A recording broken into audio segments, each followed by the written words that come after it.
이제 오늘은 제 6과입니다. 6과.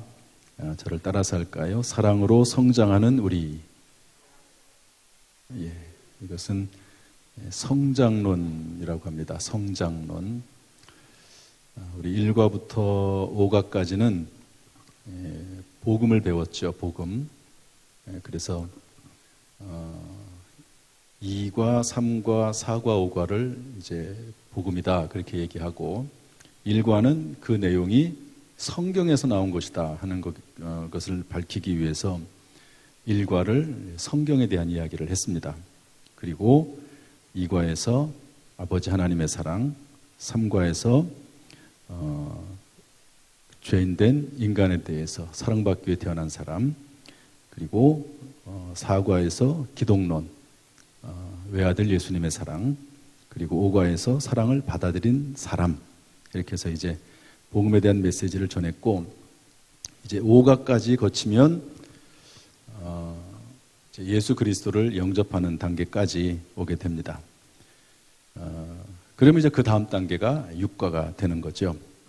성장에 대한 부분을 다루는데, 우리 아까 읽었던 고린도전서 3장 6, 7절 말씀을 우리 다시 한번 읽어보겠습니다. 시작. 나는 심었고 아볼로는 물을 주었으되 오직 하나님은 자라나게 하셨나니 그런즉 심는 이나 물 주는 이는 아무것도 아니로되 오직 자라나게 하시는 이는 하나님 뿐이시니라. 여기서 나는은 사도 바울입니다. 심었다는 말은 전도했다는 말이고요.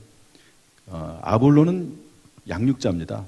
또 다른 사도인데 양육을 한 거죠. 누군가는 전도를 하고 교회에 들어오면 이제 누군가는 또 양육을 해야 됩니다.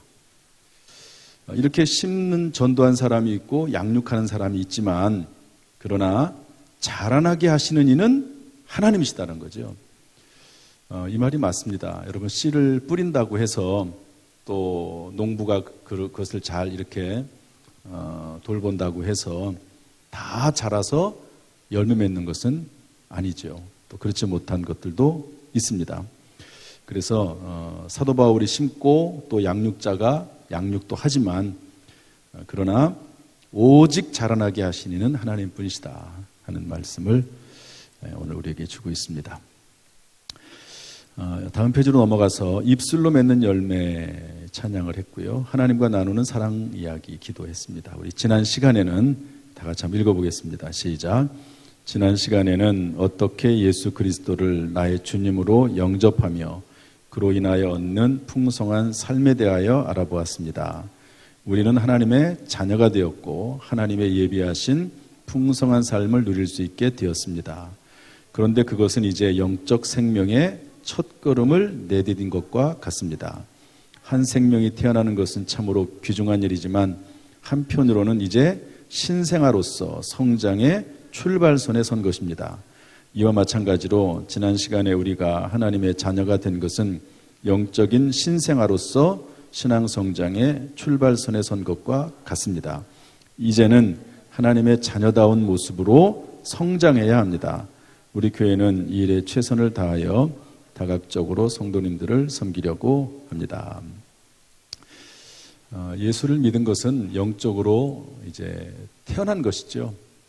갓난아이와 같습니다. 이제는 당연히 성장을 해야 되겠죠. 그렇지 않습니까? 어린아이를 낳았으면 그 아이를 잘 이제 양육해서 잘 자라도록 해야 하는 것이죠. 그래서 성경에서는 신앙의 성장에 따라서 세 부류의 사람이 있다고 말씀하고 있습니다. 첫 번째는 어린아이의 신앙이 있습니다. 어린아이.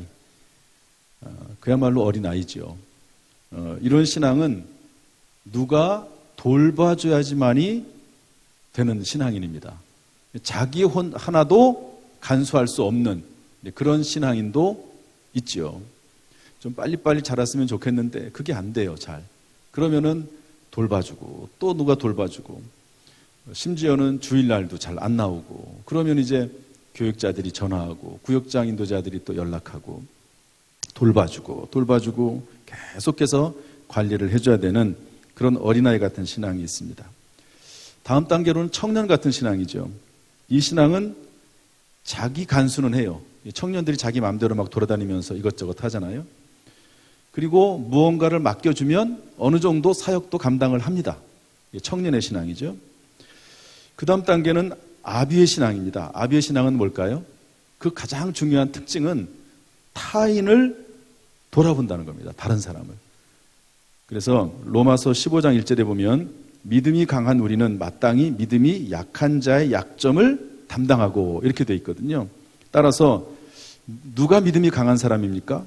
누가 아비의 신앙을 가진 사람입니까? 약한 자를 돌아볼 줄 아는 사람. 그런 사람을 믿음이 강한 사람이다. 이렇게 볼 수가 있는 것이죠. 그래서 우리의 신앙이 조금씩 더 자라고 성장해야 됨을 말씀하고 있습니다. 그래서 성장의 요소가 7가지가 있습니다. 우리가 전부 이게 7과로 되어 있는데 7과 중에서 성장의 요소 7가지가 있고 그 다음에 이제 사랑, 다음 과는 사랑인데 성장했으면 또 무언가 사역을 하고 뭔가 일을 해야 되겠죠. 그래서 그 요소가 또 7가지가 있습니다. 그래서 오늘 이 사랑으로 성장하는 우리 7가지 요소들을 한번 살펴보도록 하겠습니다. 첫 번째로는 호흡을 해야 됩니다. 호흡을 해야 한다. 다시 한번 호흡을 해야 한다. 여러분 우리가 딱 태어나면 제일 먼저 해야 되는 게 호흡입니다. 호흡. 숨을 쉬어야죠. 아이가 태어났는데 숨을 쉬지 못한다. 어제 출산을 한 우리 교회 자매가 있습니다. 어제 주일날 예배를 잘 못 드려서 코로나 때문에 전화로 좀 기도해달라고 미리 부탁을 했더라고요. 그래서 화요일날 제가 기도를 했습니다. 그랬더니 이제 오늘 아이를 잘 낳습니다. 잘 낳았다고 또 이렇게 문자도 오고 저희 아내에게 그래서 잘 들었는데요. 아이를 딱 낳으면 가장 중요한 게 일단은 숨을 쉬어야 됩니다. 숨을 쉬어야 돼요. 숨을 쉬지 못하면 큰일이죠, 정말. 아이를 10개월 동안 뱃속에 잘 길렀다가 태어났는데 숨을 못 쉬면 그게 어떻게 됩니까? 교회에 이제 노력을 열심히 해가지고 교회 등록을 시켰는데 숨을 못 쉽니다. 무슨 의미냐면 한번 읽어보겠습니다. 태어나자마자 호흡을 하는데 출산해서 다 같이 읽어보겠습니다. 시작. 출산해서 제일 먼저 해야 하는 작업은 아기가 숨을 쉬게 해주는 것입니다. 아기가 숨을 쉴 때 비로소 생명체로서 성장을 시작하게 됩니다. 그리고 이때가 되면 아기에게 호흡은 자연스러운 것이 됩니다. 영적으로 호흡은 기도라고 할 수 있습니다. 따라서 거듭난 하나님의 자녀에게 기도는 자연스럽게 시작이 되는데 주님의 말씀 가운데서 생각하는 모든 것이 기도라고 할 수 있습니다. 영적으로 호흡은요, 성장의 첫 번째 요소인 호흡은 기도입니다. 기도는 뭐냐? 여러분 거듭나게 되면 이제부터 한 가지 바뀌는 게 있습니다. 지금까지는 하나님의 이름으로 생각조차 안 해요. 하나님이 계신지도 모르고 그러니까 하나님에 대한 생각조차가 없습니다. 그런데 예수 그리스도를 믿고 하나님을 알게 되면 그때부터는 하나님 안에서 생각을 하게 돼요. 참 놀라운 변화입니다. 이게 뭐 간단한 변화 같지만 엄청난 변화거든요. 말을 해도 하나님이 염두에 있는 겁니다. 늘 누구랑 대화를 해도 걸어가더라도 또 직장 생활을 하고 사업을 하더라도 이전에는 전혀 하나님의 그 어떤 영역이 없었습니다. 그런데 거듭난 순간 무슨 일을 하든지 간에 하나님의 영역이 딱 생겨버리는 거거든요. 그런데 그게 놀랍게도 그게 기도예요. 하나님 안에서 생각하는 거. 내가 이 일을 해야 되는데 이거 하나님 기뻐하실까? 이거 하나님이 이거 잘못하면 혹시 뭐 어렸을 때는 하나님이 꾸지람하지 않으실까? 이런 생각을 하는 거 전부 다 하나님 안에 생각하는 모든 것들이 다 기도라고 볼 수가 있습니다. 숨을 쉬는 때 들숨이 있고 날숨이 있죠. 들이마시는 숨이 있고 내보내는 숨이 있습니다. 우리 한번 2번 들숨이 있습니다. 한번 읽어볼까요? 다 같이. 기도의 요소인데요. 다 같이 시작. 너희가 내 안에 거하고 내 말이 너희 안에 거하면 무엇이든지 원하는 대로 구하라. 그리하면 이루리라. 여러분 무엇이든지 원하는 대로 구하라 그렇게 말씀하시면서 너희가 내 안에 거하라는 거예요. 그리고 내 말이 너희 안에 거해야 된다. 이렇게 말씀하고 있거든요. 그러니까 기도의 요소는 내가 하나님 앞에 무엇을 막 말하는 것도 있지만 내가 하나님 앞에 거하는, 또 하나님의 음성과 하나님의 말씀을 깨닫는 그런 과정이 있습니다. 그래서 여러분, 기도는요, 항상 주님 말씀하옵소서 종이 듣겠나이다, 이 과정이 있어야 됩니다.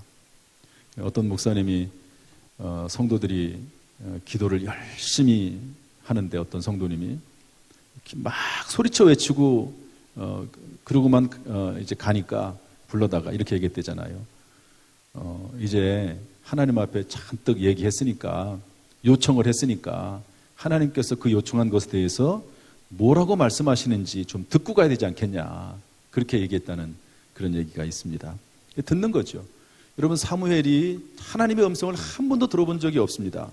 그런데 어느 날 밤에 잠을 자고 있는데 성전에서 사무엘 이름을 불러요. 자기의 이름을 부릅니다. 그러니까 엘리 제사장이 부른 줄 알고 찾아가잖아요. 아니라고 하니까 또 와가지고 잠을 자는데 또 무슨 음성이 들리니까 또 엘리 제사장이 찾아갑니다. 그걸 3번을 합니다. 그랬더니 엘리 제사장이 뭐라고 얘기하죠? 아마도 하나님께서 너를 부르시는 것 같다. 이제 그런 음성이 또 들리면 이렇게 얘기해라. 주님 말씀하옵소서 종이 듣겠나이다. 그러니까 기도를 하고 나면 항상 종이 듣겠나이다, 주님 말씀하세요, 그러는 시간이 꼭 있어야 됩니다. 제가 언젠가 이런 내용을 가지고 제자훈련을 하는데, 이제 제자훈련의 그야말로 첫 번째 단계 아닙니까? 그런데 어떤 분이 이런 질문을 하더라고요. 목사님, 주님이 음성을 들려주시나요? 정말로 음성을 들려주시나요? 제가 이렇게 얘기했습니다. 가룟 유다에게도 사탄 마귀가 역사해서 예수님을 팔아넘길 생각을 집어넣어 주는데, 살아계신 하나님 성령님께서 내 안에 계신데, 성령님이 벙어리가 아니신데 아무런 소리도 안 하시겠냐고 하나님이 말씀하신다고 그렇게 얘기를 한 기억이 납니다. 제가 가끔 드리는 말씀이지만 아주 유명한 우리 나라의 아주 세계적인 목사님이 한 분 계시죠. 그분이 설교 중에 하나님께서 말씀하시다는 얘기를 자주 하세요. 그러니까 그 아들이 듣고 어렸을 때 우리 아버지가 하나님과 직접 대화를 하시나 보다, 그래가지고 아버지가 집에서 기도하는 시간에 들어봤어요. 그리고 문을 살짝 열어봤습니다. 정말 하나님께서 뭔가 말씀하시나. 그랬더니 아무런 그런 내용 말씀하신 것도 없는데, 아버지가 나오셨을 때 물어보니까 하나님이 말씀하셨다는 거예요. 아빠, 내가 지금부터 계속 아까부터 봤는데 하나님이 나타나지도 않으셨고 말씀도 안 하셨어. 그랬을 때 그 목사님 뭐라고 얘기했냐면, 하나님은 생각을 통해서 말씀하신단다. 따라합시다. 하나님은 생각을 통해서 말씀하신단다. 여러분, 특별한 경우에 물론 하나님께서 직접 음성을 들려주시기도 합니다. 귀를 통해서 음성을 들려주시기도 해요.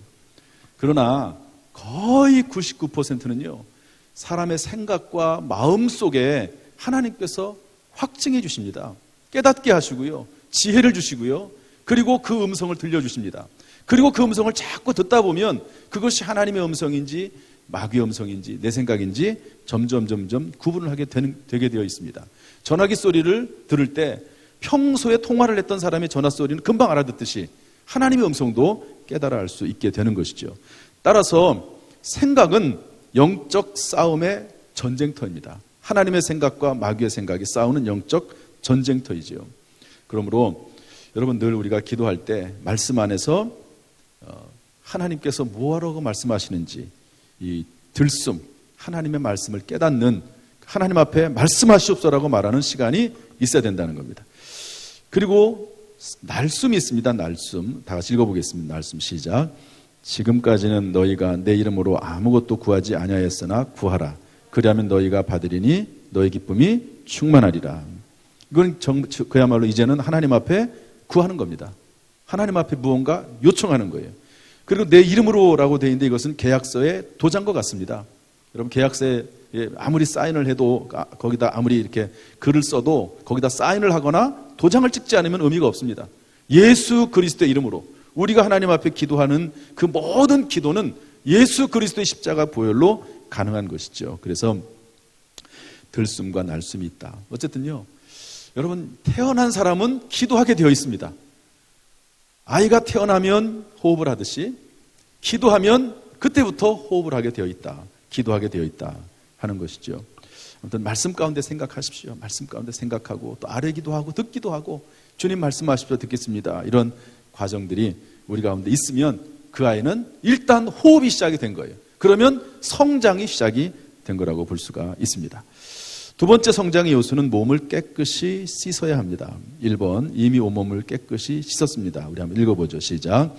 이 뜻을 따라 예수 그리스도의 몸을 단번에 들이심으로 말미암아 우리가 거룩함을 얻었노라. 여러분, 우리가 거룩함을 이미 얻었거든요. 그러니까 온몸이 이미 깨끗하게 됐습니다. 예수 그리스도의 몸을 단번에 드리고 우리가 그 사실을 믿음으로 말미암아 모든 죄에서 용서함을 받았지요. 그래서 이미 온몸을 깨끗하게 썼다는 말은 이것은 몸을 씻는 회개를 말합니다. 지금부터 1과부터 5과까지 했던 모든 내용이 우리가 예수 그리스도를 믿고 우리가 구원받는, 몸을 씻는 그런 회개, 구원을 위한 회개에 대해서 공부한 겁니다. 이것을 칭의라고 하고 의인, 의롭다고 인정받는 것을 말하는 거죠. 이것은 이미 우리에게 완성됐습니다. 예수 그리스도를 믿음으로. 그런데 예수 그리스도를 믿은 이후에도 아직까지도 우리에게 쓴뿌리가 남아있기 때문에, 죄의 습관이 남아있기 때문에 우리가 계속해서 발을 씻는 회개를 해야 됩니다. 우리 예수께서 한번 읽어보죠. 예수께서 이르실 때 요한복음 13장 10절 시작. 예수께서 이르실 때 이미 목욕한 자는 발밖에 씻을 필요가 없느니라. 여러분, 이 이야기는 워낙 유명한 말씀이죠. 예수님께서 어느 날 수건을 들고 와가지고 제자들이 발을 씻기려고 하는데 제자들이 다 거부합니다. 아니, 어떻게 스승님이 우리의 발을 씻깁니까? 제자인 우리가 예수님 발을 씻겨야 되지. 그랬더니 예수님께서 내가 너희들의 발을 씻겨주지 않으면 너희와 아무런 상관이 없다. 그러시면서 하시는 말씀이 너희들은 이미 목욕을 했다. 이제 너희들은 발밖에 씻을 것이 없다. 물론 섬김에 대한 도를 가르치기도 하지만 그런 말씀을 하십니다. 여러분, 목욕을 했다는 말은 뭐냐면 예수 그리스도를 믿음으로 말미암아 우리가 죄의 용서를 받고 영원한 생명을 얻고 하나님의 백성 자녀가 됐다는 것을 의미합니다. 그러나 그 이후에도 계속해서 우리는 매일매일 발을 씻는 회개를 해야 됩니다. 여러분, 저는 안경을 쓰고 있으니까 하루에도 몇 번씩 안경을 닦거든요. 안경을 한번 닦았으면 뭐 그만이지 또 닦을 필요가 있나? 그렇지 않습니다. 또 닦아야 돼요. 우리가 아침에 세수를 했지만 또 세수를 합니다. 왜냐하면 계속해서 우리에게 먼지가 앉고 또 때가 끼고 그러기 때문에 그렇습니다. 그러므로 이미 우리는 죄 용서 받았지만 예수 그리스도로 말미암아, 그러나 그 이후에 짓는 자범죄들, 이런 죄들을 매일매일 씻는 거죠. 그러니까 하루라도 예수 그리스도의 십자가의 보혈을 의지하지 않을 수는 없는 것이죠. 물론 우리가 이 땅에서 죄를 조금씩 짓는다고 해서 지옥 가는 건 아니에요. 하나님께서 그 사람의 죄를 씻도록 하나님께서 만들어 나가십니다. 하나님께서 거룩하게 성화의 과정을 이끌어 가시거든요. 그러나 우리가 의도적으로 매일 저녁마다 하나님 앞에 나와서 하루의 모든 삶을 되돌아보면서 발을 씻는 회개를 하는 것이죠. 그리고 요한일서 1장 9절 말씀 한번 읽어보겠습니다. 요한일서 1장 9절 시작. 만일 우리가 우리 죄를 자백하면 그는 미쁘시고 의로우사 우리 죄를 사하시며 우리를 모든 불의에서 깨끗하게 하실 것이요. 아멘. 여러분, 이미 저와 여러분 예수 그리스도를 믿고 구원받아 하나님의 자녀가 된 줄로 믿습니다. 이미 온몸이 깨끗하게 된 줄로 믿습니다. 이제 매일매일 손과 발을 씻으면서 좀 더 하나님께 더 가까이 나아갈 수 있기를 주님의 이름으로 축복합니다. 세 번째로 다시 더럽혀지지 않도록 해야 됩니다. 요한복음 8장 11절 말씀 읽어보겠습니다. 시작. 나도 너를 정죄하지 아니하노니 가서 다시는 죄를 범하지 말라 하시니라. 이 말씀은 현장에서 가늠하다 잡혀온 여인에 대해서 한 말이죠. 사람들이 다 돌로 던져 쳐 죽이라고 모세가 말을 했는데 예수님 어떻게 생각하십니까? 그랬더니 너희 중에 죄 없는 자가 먼저 돌로 치라. 그러고 나서 그 여인에게 말합니다. 나도 너를 정죄하지 않겠다. 그러나 다시는 죄를 범하지 말라. 그렇게 말씀하지 않습니까? 그러므로 몸을 깨끗하게 하고 매일매일 손과 발을 씻는 일들이 있어야 됩니다. 이게 습관화되어야 됩니다. 그 다음에 성장의 세 번째 요소가 있습니다. 부모에게 인도되어야 됩니다. 따라합시다. 부모에게 인도되어야 합니다. 아기가 다 같이 읽습니다. 시작. 아기가 드디어 세상에 나와서 숨을 쉬게 되고 잘 씻겨진 다음에는 따뜻한 엄마 품에 안겨져야 합니다. 엄마는 아기를 안고 한없는 사랑으로 아기를 바라보며 성심껏 양육할 것을 다짐합니다. 이와 같이 영적으로 거듭난 하나님의 자녀도 양육을 받아야 합니다. 우선적으로 하나님께서 우리의 양육자가 되어주십니다. 그리고 목회자와 평신도 지도자들의 보살핌이 있습니다. 또한 주 안에서 한 형제 자매된 성도들이 돌아보게 됩니다. 여러분, 아이를 낳고 그냥 방치하면 어떻게 되겠습니까? 그것은 죄악이죠. 지난번에 오래전에 나왔던 얘기지만 어떤 미혼모가 아이를 낳았어요. 그런데 그 아이를 어떻게 할 수가 없으니까 화장실에 가가지고 그냥 쓰레기통에다 버렸잖아요. 발각이 돼가지고 참 안타까운 일이 있었는데, 영적으로 열심히 전도를 해서 구원을 받았어요. 그리고 나면 양육자가 있어야 된다. 교회도 부모가 있듯이 교회도 부모가 있어야 되는데, 양육할 사람이 있어야 되는데, 첫 번째로는 하나님이 양육하십니다. 기본적으로. 그런즉 다 같이 읽어보겠습니다. 고린도전서 3장 5절 7절 다 같이 시작. 그런즉 아볼로는 무엇이며 바울은 무엇이냐? 그들은 주께서 각각 주신 대로 너희를로 하여금 믿게 한 사역자들이니라. 나는 심었고 아볼로는 물을 주었을 때 오직 하나님께서 자라나게 하셨나니, 그런즉 심는 이나 물 주는 이는 아무것도 아니로되 오직 자라나게 하시는 이는 하나님뿐이니라. 아멘. 그러니까 하나님이 정말 우리 믿음의 사람들이, 예수 믿고 구원받은 사람들이 성장하지 않는 모습을 보면 가장 안타까운 분이 하나님이시다는 거예요. 하나님. 안타깝죠. 그런데 하나님께서는 그 안타까운 마음을 하나님께서 하시지만 목회자나 평신도 지도자들을 보내셔서 그들을 통해서 교회를 이루게 하시고 교회를 통해서 보살펴서 자라나도록 하게 하신다는 것이죠. 우리 한번 읽어보겠습니다. 데살로니가전서 2장 7절 8절 다 같이 시작. 우리는 그리스도의 사도로서 마땅히 권위를 주장할 수 있으나 도리어 너희 가운데서 유순한 자 되어 유모가 자기 자녀를 기름과 같이 하였으니 우리가 이같이 너희를 사모하여 하나님의 복음뿐 아니라 우리의 목숨까지도 너에게 주기를 기뻐함은 너희가 우리의 사랑하는 자 됨이니라. 유모는 전문가죠. 아이를 기르는 전문가입니다. 그런데 그 유모가 자기 자녀를 길러요. 그러니까 아기에 대한 사랑도 있고 전문성도 있는 겁니다. 그러니까 그런 형태를 가지고 새신자들을 잘 양육해야 된다 하는 겁니다. 그러니까 사랑의 마음은 다 있죠. 그런데 훈련도 받아야 됩니다.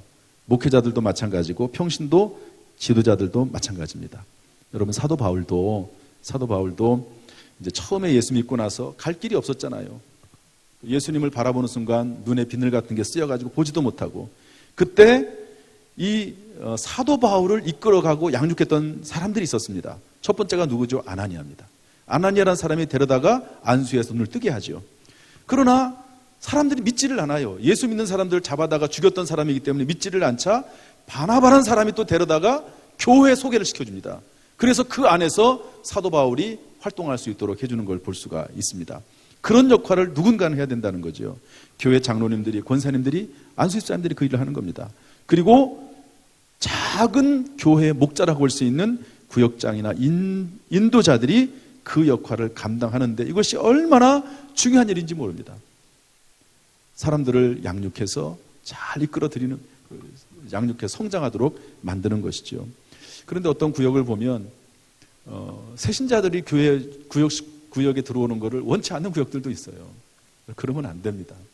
새신자들을 잘 데리고 와서 마치 아기가 태어난 것처럼 새신자들을 데려다가 잘 보살펴주고 양육하고 그러면서 성장시키는 그런 구역들도 사실 우리 교회에 꽤 있습니다. 참 귀중한 거죠. 정말 귀중한 역할을 하는 겁니다. 전도 엄청나게 중요합니다. 그런데 그 전도되어 온 사람들을 잘 양육해서 성장을 시켜서 사역자가 되게 만들고 그리고 또 다른 전도자가 되게 만드는 이런 역할은 정말로 귀중한 일인 것이죠. 그리고 성도들도 서로 돌보게 되어 있습니다. 우리 로마서 12장 4절 5절 말씀 읽어보죠. 다 같이 시작. 우리가 한 몸에 많은 지체를 가졌으나 모든 지체가 같은 기능을 가진 것이 아니니 이와 같이 우리 많은 사람이 그리스도 안에서 한 몸이 되어 서로 지체가 되었느니라. 서로 지체가 돼서 눈의 역할을, 손의 역할을, 발의 역할을, 심장의 역할을 감당하면서 서로에게 영향을 끼치고 도움이 되는 것이죠. 그래서 여러분 참 중요한 것은 성장을 위해서는 누군가 양육해주는 사람이 있어야 된다. 교육자들이 물론 하지만 그것만으로 완벽하지 못하다. 우리 교회만 해도 재적이 1000명이 넘습니다. 다 할 수 없거든요. 그래서 소그룹을 만들어서 구역장 인도자들이 그 역할을 감당하는 것이고 장로님들이나 권사님들이나 안수집사님들이 그 역할을 감당하게 되는 것이죠.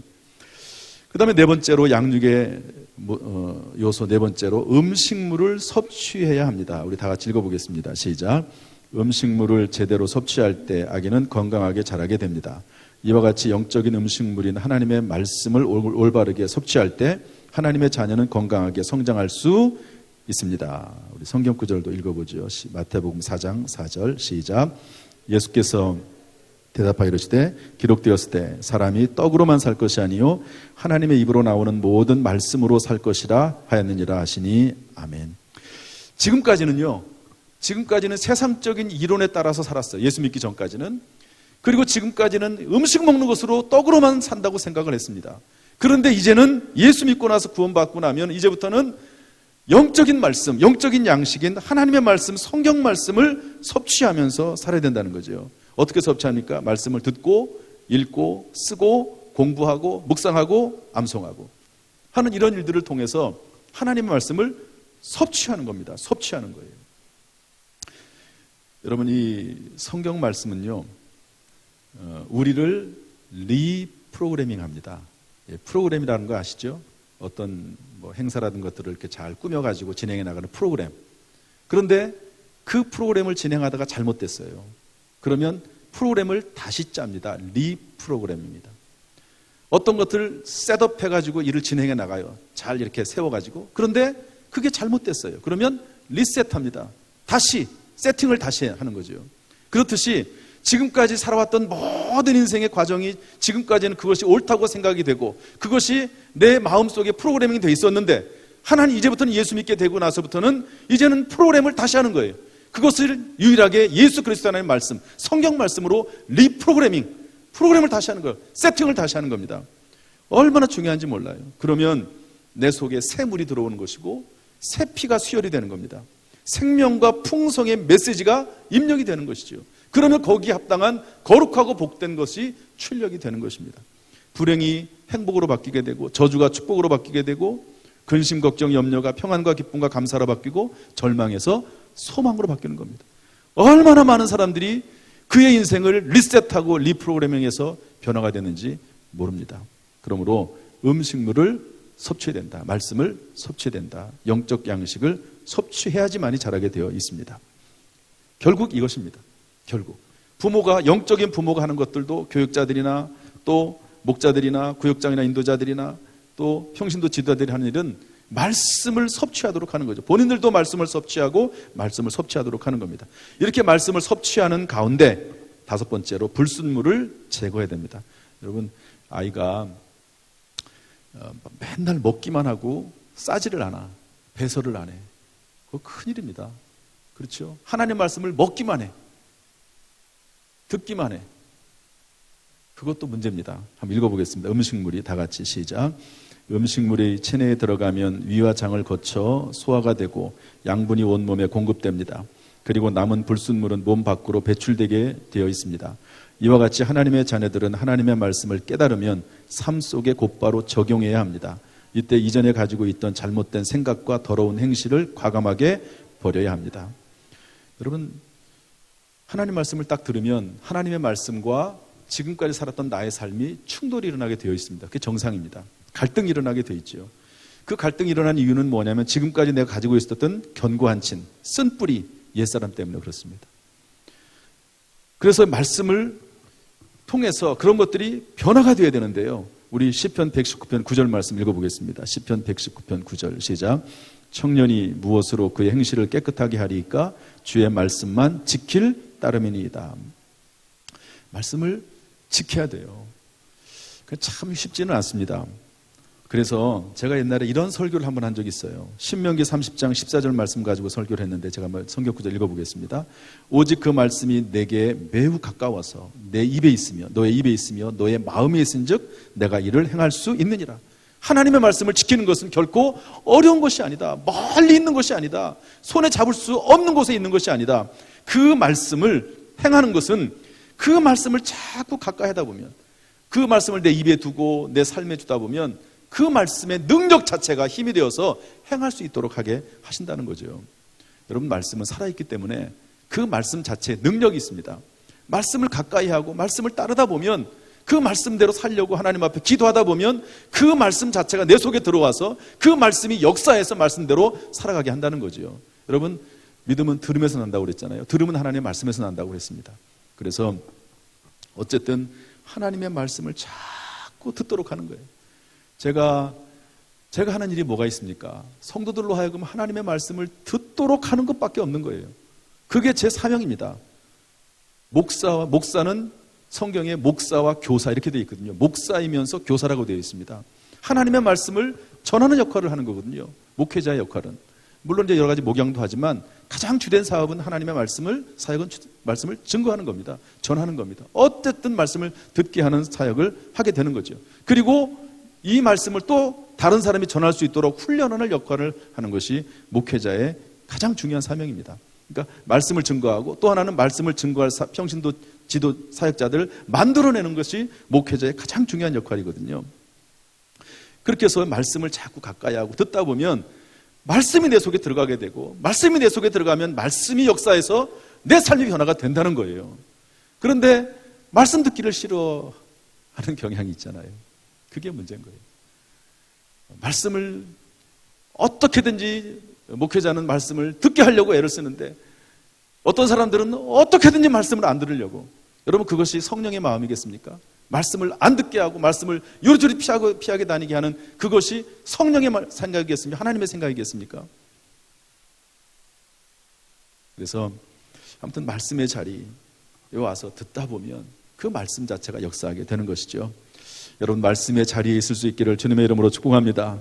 그 말씀이 우리를 리셋하고 리프로그래밍 할 수 있도록 새로운 인생으로 만들어 주시기를 주님의 이름으로 축복합니다.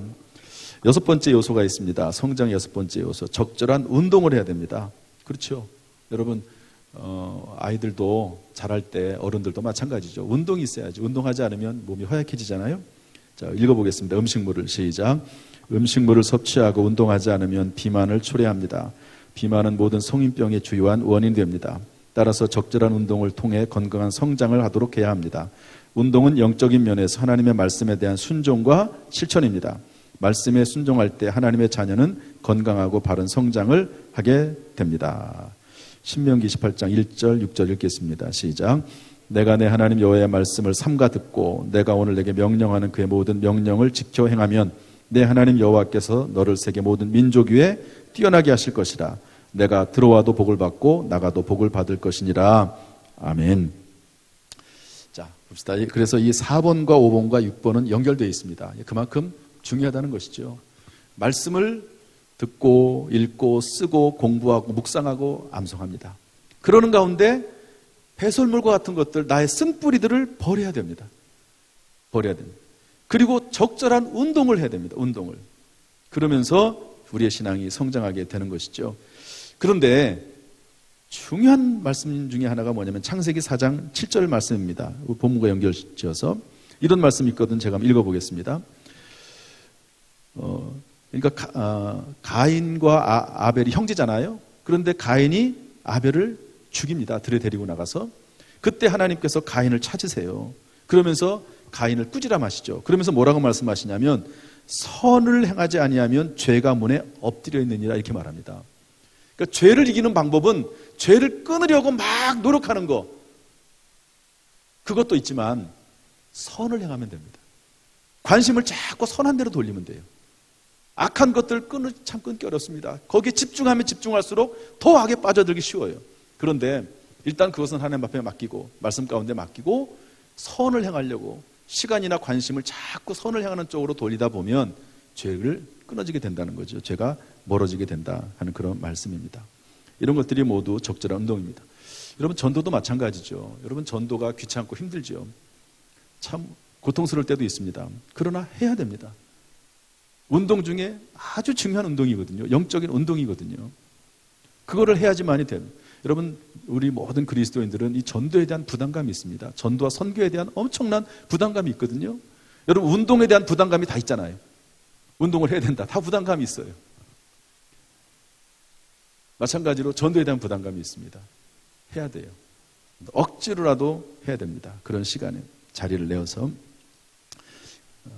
자, 그 다음에 마지막 7번째, 충분한 휴식을 취해야 됩니다. 영적으로 휴식은 뭘까? 한번 읽어보겠습니다. 하루 온종일 시작. 하루 온종일 음식물을 섭취하고 운동하고 노동한 후에는 휴식의 시간을 가져야 합니다. 휴식은 마음에 여유를 주고 사람에게 새로운 힘을 부여하는 재창조의 시간입니다.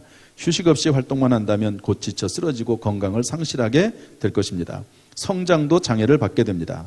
영적인 휴일은 주일을 성실하게 지킬 때 주어집니다. 주일은 예수님의 부활을 기념하는 날입니다. 이날에 모든 하나님의 자녀들은 한자리에 모여 사랑의 교제를 나누고 믿음으로 새 힘을 얻는 축제를 경험하게 됩니다. 이를 통해 성도들은 하나님이 예비하신 복을 받으며 놀라운 영적인 성장을 지속적으로 체험하게 됩니다.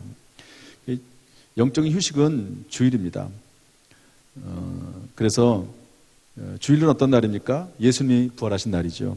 성령이 강림하신 날입니다. 교회가 창립된 날입니다. 다 주일날 일어났습니다. 자, 창세기 2장 3절 말씀 읽어보죠. 다 같이 시작. 하나님이 그 일곱째 날을 복되게 하사 거룩하게 하셨으니 이는 하나님이 그 창조하시며 만드시던 모든 일을 마치시고 그날에 안식하셨음이더라.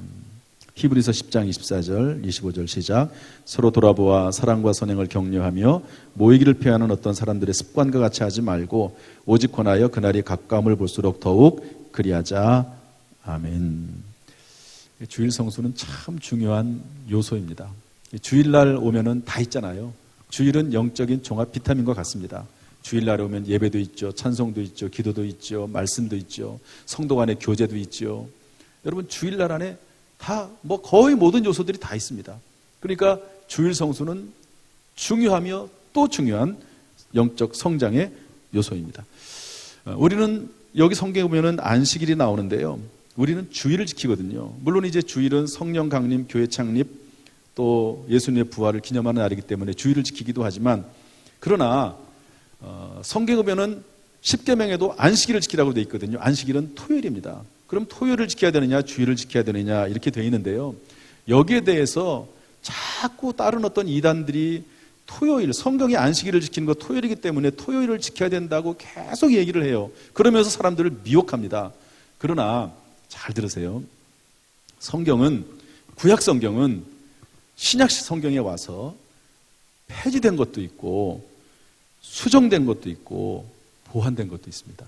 한번 따라합시다. 폐지, 수정, 보완. 여러분, 뭐가 폐지됐냐면요, 안식일 제도가 신약에 와서 폐지가 됐습니다. 피제사 폐지가 됐어요. 여러분, 구약 시대에는 죄 용서받기 위해서 뭐 했죠? 양이나 소를 잡아가지고 피제사 드렸습니다. 그거 폐지됐습니다. 구약 성경에는 할례를 받아야지 하나님의 자녀 백성입니다. 그런데 그거 폐지됐습니다. 예수 그리스도 오심으로 폐지가 됐어요. 절기나 음식 폐지됐습니다. 구약 성경에는 먹지 못하는 음식들이 많았어요. 비늘 없는 건 못 먹게 돼 있잖아요. 돼지고기 같은 거 못 먹게 돼 있습니다. 그런데 신약 성경에는 예수님께서 뭐라고 말씀하시죠? 뭐든지 다 먹어도 된다. 사람의 입으로 들어가는 것이 나오는 것이 사람을 더럽게 하는 것이지 들어가는 거 먹는 것으로 더럽게 되는 게 아니다. 폐지가 됐습니다. 구약 성경에 나와 있는 내용 중에 신약 시대에 와서 예수님께서 폐지시킨 것들이 많이 있습니다. 수정된 게 있어요. 예를 들면서 이혼 같은 겁니다. 구약 성경에는 모세가 이혼 증서를 써주고 이혼해도 된다고 되어 있습니다. 구약 성경에는. 그런데 예수님께서 와서 수정해 주세요. 그게 아니다. 간음한 연고 이외에는 이혼은 안 된다.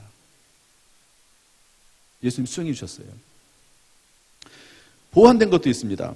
살인과 간음의 개념은 보완됐습니다. 살인은 죽이는 게 살인이죠. 구약 성경에 의하면 칼로 찌르거나 뭐 총으로 쏘거나. 그런데 예수님께서 살인의 정의를 바꿔주시죠.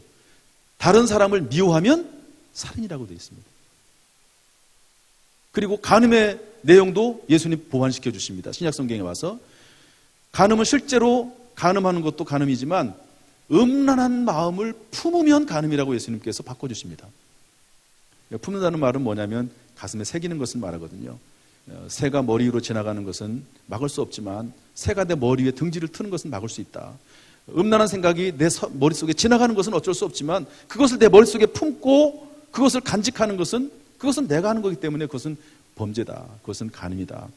이렇게 어떤 분이 해석을 했습니다. 그래서 주일과 안식일 제도도 마찬가지입니다. 안식일 제도는 예수 그리스도께서 오심으로 폐지가 되고 지금 우리는 주일을 지키는데요. 성경에 그게 어디 있느냐?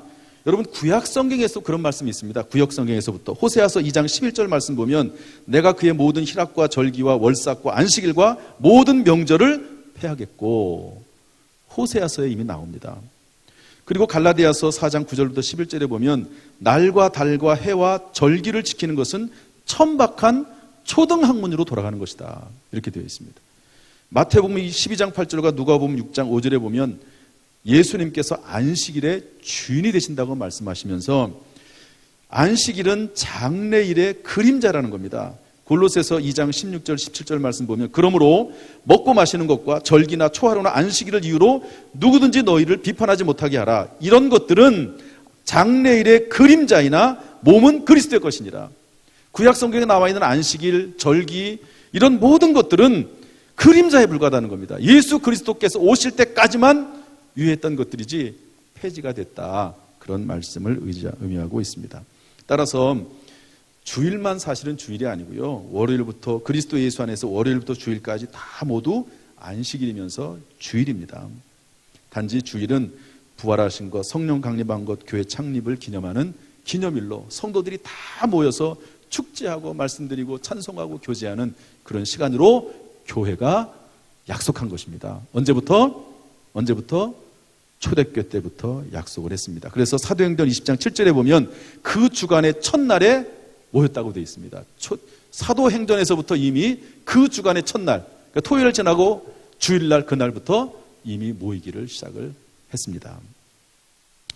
어쨌든 주일은 종합 비타민과 같습니다. 영적 종합 비타민과 같아서 주일 성소를 통해서 우리가 성장하게 되어 있다 하는 것입니다.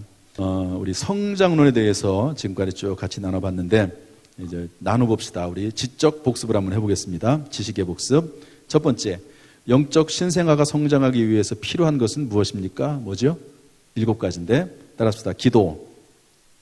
따라서 하시라니까요. 기도, 회개, 양육자, 말씀, 버린다는 거예요. 말씀 듣고 나서. 그 다음에 지킴, 순종하고 실천한다는 겁니다. 그 다음에 주일성수 합시다. 주일성수. 두 번째 질문, 영적 성장에 있어서 부모와 같은 역할을 하는 분들은 누굽니까? 영적 성장에 있어서 부모는 누구죠? 하나님이십니다. 부모와 같은 역할을 하는 분은 누구죠? 교육자와 양육자입니다. 교육자는 목회자들을 말하죠. 양육자는 교회의 장로님들이나 권사님들, 안수집사님들, 구역장이나 인도자들 이런 분들을 말하거든요. 그런데 아까도 말씀드렸지만 유모가 자기 자녀를 기름과 같이 훈련받아야 됩니다. 그래서 이제 사실은 이게 제자훈련 과정 지금 하는 중이거든요. 이게 제가 10년 전에 우리 교회 부임해가지고 제가 만들어 놓은 교재가 있어서 이미 이 교재를 가지고 수십 명, 수백 명, 그 이상도 양육을 했습니다. 그런데 우리 교회에서는 이 사랑 있는 만남이 한 곳만 가지고 계속 이제 해왔는데 어떻게 하다 보면 이렇게 하다 보면 막히고 저렇게 하다 보면 중단하게 되고 그래서 못했습니다. 하나님이 길을 열어주시면 또 허락하시면 또 다음 단계도 나갈 수 있지 않을까 그런 생각이 들고요. 훈련받아야 돼요. 그리고 이 단계는 이렇게 전체를 놓고 하지만 사실 다음 단계는 소그룹으로 해야 됩니다. 소그룹으로 7명, 8명, 많게는 12명 모여가지고 소그룹으로 하면은 참 정말 신앙이 깊어지고 훈련이 됩니다. 또 재미있기도 합니다. 그런 이제 일들이 하나님 허락하시면 해야 되고 우리가 서로 이제 훈련받기 위해서 기도했으면 좋겠다는 마음이 있습니다. 자, 마지막 문제. 영적인 휴식은 무엇을 통해서 얻게 되나요? 무엇을 통해서 얻게 되죠? 영적인 휴식은 주일 성수입니다. 영적인 종합 비타민과 같다고 그랬습니다. 자, 다음으로 넘어가겠습니다. 성장의 기도문 다 같이 읽어보죠. 성장의 기도문. 이것은 이제 감정의 복습이라고 말씀했습니다. 우리 쭉 한번 7가지 요소를 다 써놨거든요. 한번 같이 읽어보면서 복습하겠습니다. 시작. 영혼이 숨쉬게 하소서. 주님 안에 거하길 원함입니다. 손과 발을 씻어주소서. 주님 손잡고 동행하기 위함입니다. 내 영혼에 동반자를 주소서. 그와 함께 하나님을 바라보기 위함입니다. 일용할 양식을 주소서. 육신이 먹는 것만으로는 도저히 살 수 없기 때문입니다. 말씀에 순종케 하소서. 주님은 나보다 더 나를 축복하기 원하시기 때문입니다. 내 안에 있는 더러운 것을 버리게 하소서. 예수님 닮기 원함입니다. 쉼을 얻게 하소서. 세임받아 사랑하기 위함입니다. 아멘. 7가지 요소, 성장의 요소들 다 써놨죠. 영혼이 숨쉬게 하소서는 뭐죠? 기도입니다. 손과 발을 씻어서 몸을 씻는 회개를 끝내고 발을 씻는 회개를 말합니다. 내 영혼의 동반자, 양육자, 함께할 신앙의 동지를 말합니다. 일용할 양식, 하나님의 말씀에 순종케 하소서. 이제 말씀을 배웠으면 그대로 해야 되겠죠. 주님은 나보다 더 나를 축복하기 원하시기 때문에 그렇다는 거죠. 여러분, 말씀에 순종할 때 결코 손해보지 않습니다. 하나님께서 우리를 손해볼 그런 말씀을 주겠습니까? 결코 손해보지 않습니다. 그 다음 내 안에 있는 더러운 것을 버리게 하소서. 쓴뿌리와 이런 것들을 말씀 안에서 버리길 원한다는 것이죠. 쉼을 얻게 하소서. 영적으로 주일 성수하면서 또 여러 가지 다른 요소들과 함께 쉼을 얻는 가운데 새 힘을 받아서 사랑하기 위함이다 하는 내용입니다. 이것이 저와 여러분의 기도가 되기를 바라고 이 시간에 정말 기도하는 마음으로 이 기도문을 다시 한번 읽어보도록 하겠습니다. 다 같이 시작. 영원히 숨쉬게 하소서. 주님 안에 거하길 원함입니다. 손과 발을 씻어주소서. 주님 손잡고 동행하기 위함입니다. 내 영혼의 동반자를 주소서. 그와 함께 하나님을 바라보기 위함입니다. 일용할 양식을 주소서. 육신이 먹는 것만으로는 도저히 살 수 없기 때문입니다. 말씀에 순종케 하소서. 주님은 나보다 더 나를 축복하기 원하시기 때문입니다. 내 안에 있는 더러운 것을 버리게 하소서. 예수님 닮기 원함입니다. 쉼을 얻게 하소서. 세임받아 사랑하기 위함입니다. 아멘. 우리 모든 성도들 정말 예수 믿은 이후에 성장하고 또 성장하고 믿음 안에서 발전하고 발전한 은혜가 있기를 주님의 이름으로 축복합니다. 기도하겠습니다.